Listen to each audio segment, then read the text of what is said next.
Hello, everyone. Welcome to the Skull Session Recruiting Podcast brought to you by BuckeyeHuddle.com. Mark Givler here with Kevin Noon. This is a transfer portal edition of the podcast. Some news came in this evening, so we're jumping on it. We thought this might actually happen tomorrow, but Nigel just could not wait. Ohio State's landed former four-star linebacker Nigel Glover from the transfer portal via Northwestern. Northwestern obviously is having some issues right now. The hazing scandal, which has led to them moving on from Pat Fitzgerald. Nigel entered the transfer portal very briefly after that news started to break, and Ohio State has been hot on the trail ever since. Got an official visit a few days ago, back at the end of last week, and also visited Michigan, and Buckeyes win out in the transfer portal wars. Kevin, just thoughts on this. It seems to make sense on a few different levels, but I think we expected this to happen here at some point this week, and just kind of your thoughts on what Ohio State's doing here. Yeah, we actually saw him on campus during his visit while we were on campus for Ohio State's summer spectacular recruiting event, whatever. I mean, he was on an official, so we couldn't talk to him, and we didn't talk to him to stay within the rules. But he takes officials to Kentucky and Michigan and Ohio State, and he's out of Clayton, Northmont.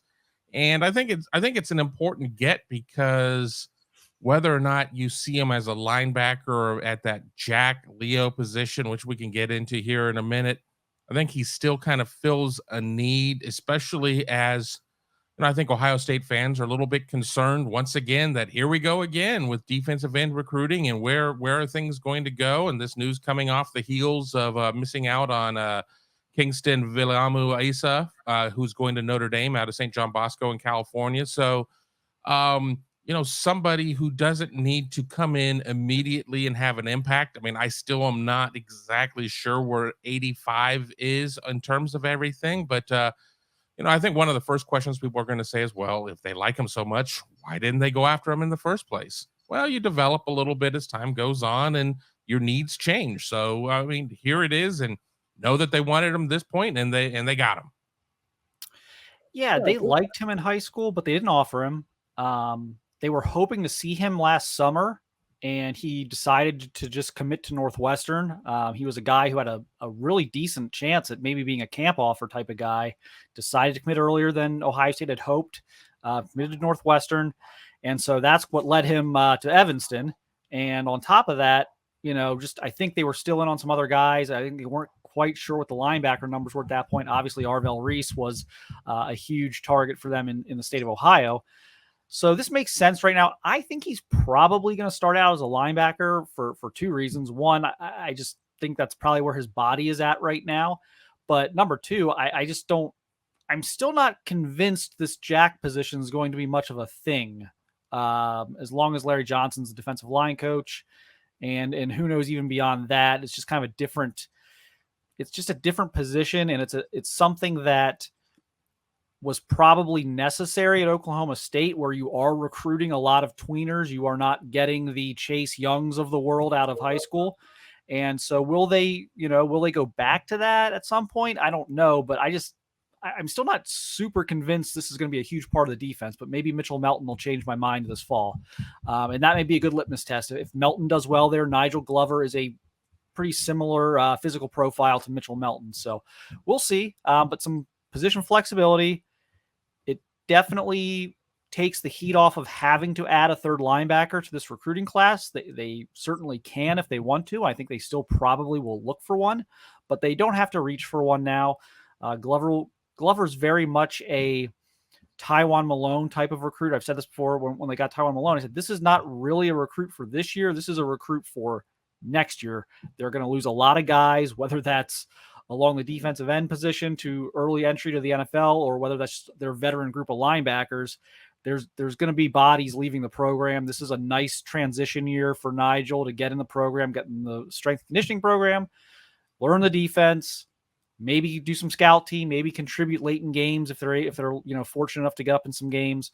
But again, this is kind of a future. It's almost like a 2024 recruit in Ohio State's mind, and we'll see where he helps them. The scholarship thing, There was some talk he might be delaying going on scholarship. I would imagine that would happen maybe like after the season. So that may be something that Ryan Day needs to clear up here. You guys will talk to him tomorrow, right? So We will. maybe Ryan Day will clear the scholarship thing up tomorrow, so we have a kind of an accurate, up to date scholarship count. Yeah, exactly. Because with camp opening, you've got to be at 85. There's no, you really are not supposed to be able to drag numbers throughout. Once your summer enrollees get in, you need to have things sorted out. We learned at Big Ten Media Days, got confirmation that Avery Henry is medically retiring, Grant Touton is medically retiring. I have a feeling when we see the roster, they probably won't put a roster in our hands until Thursday. We know that first roster will probably have mistakes on it, but at that point, maybe we'll have a better idea of who the scholarship guys are that are there. And as we kind of go through and try and count and figure it out. But, Ohio State is not going to be the first school to find out what the punishment is for saying, well, to hell with this. We're going to try and play with 87. What are you going to do to us? What's the penalty? I don't know. You know why? Because I don't think anybody's tried to do it. Yeah, we're confident they'll be at 85 tomorrow when day. So but again, this could be a delayed situation of maybe after the season, or if there's further attrition at some point during the season, they can always put them on scholarship at that point. I really liked Nigel in high school. He was a 4-star recruit. It was one of the biggest gets for Northwestern in recent recruiting memory. He played a lot of safety in high school, but here you can see he just gets downhill. He's a really aggressive kid. He's athletic. He's got a great outside linebacker frame. He's like 6'3", 220, and can run, obviously, as you see there. But look at him. He's playing a deep free safety there in high school. So he's got some coverage experience, but violent kid, comes up and really lays the lumber. Here's another shot him playing 20 yards off the line of scrimmage, but he's out in coverage, kind of peels off his guy, makes a nice open field tackle, strips the ball. So he's a guy who he's a new age type of linebacker prospect, can play in space, can cover, but definitely brings a physical element, and was a top 10 recruit in Ohio coming out. And again, at one point last spring, I had him in my mock recruiting class for Ohio State. He was supposed to camp. That never happened. He's committed to Northwestern. And so it just never came together on that front. But he was a guy I thought might be that Ohio camp offer.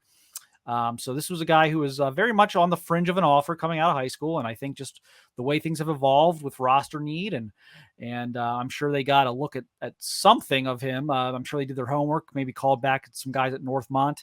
And, I'm sure you usually get access to any type of practice video that he may have compiled at Northwestern.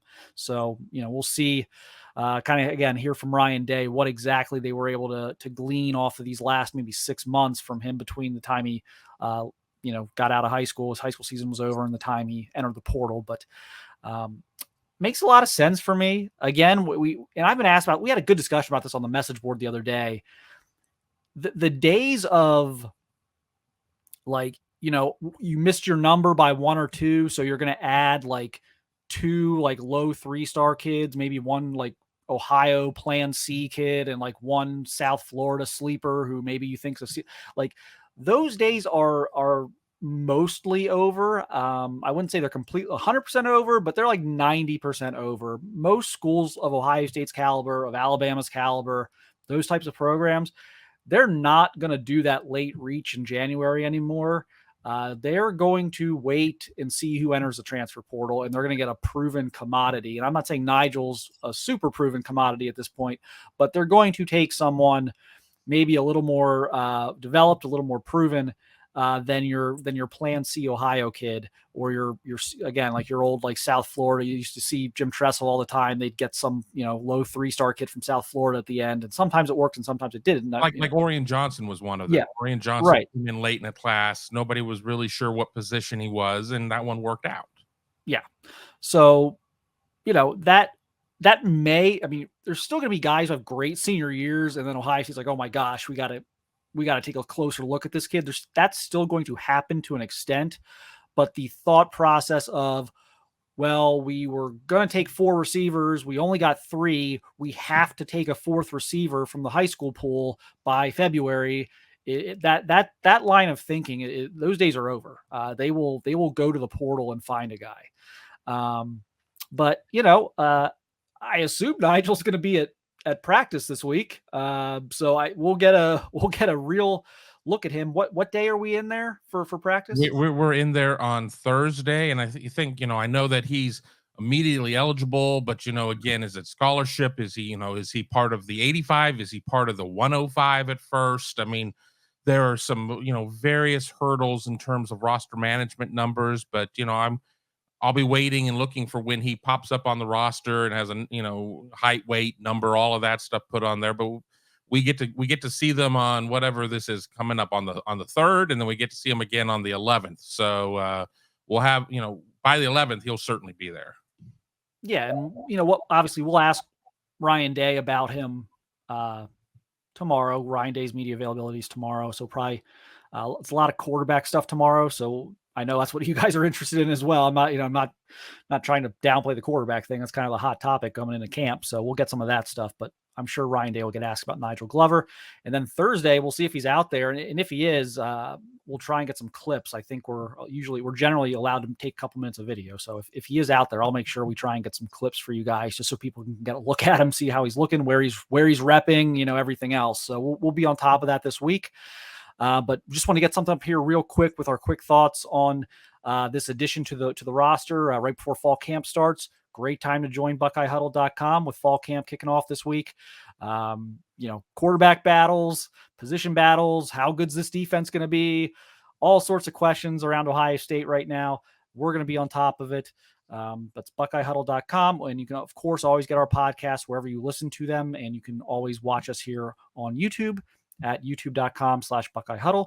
But thank you, everyone, for watching and listening, and we will see you soon.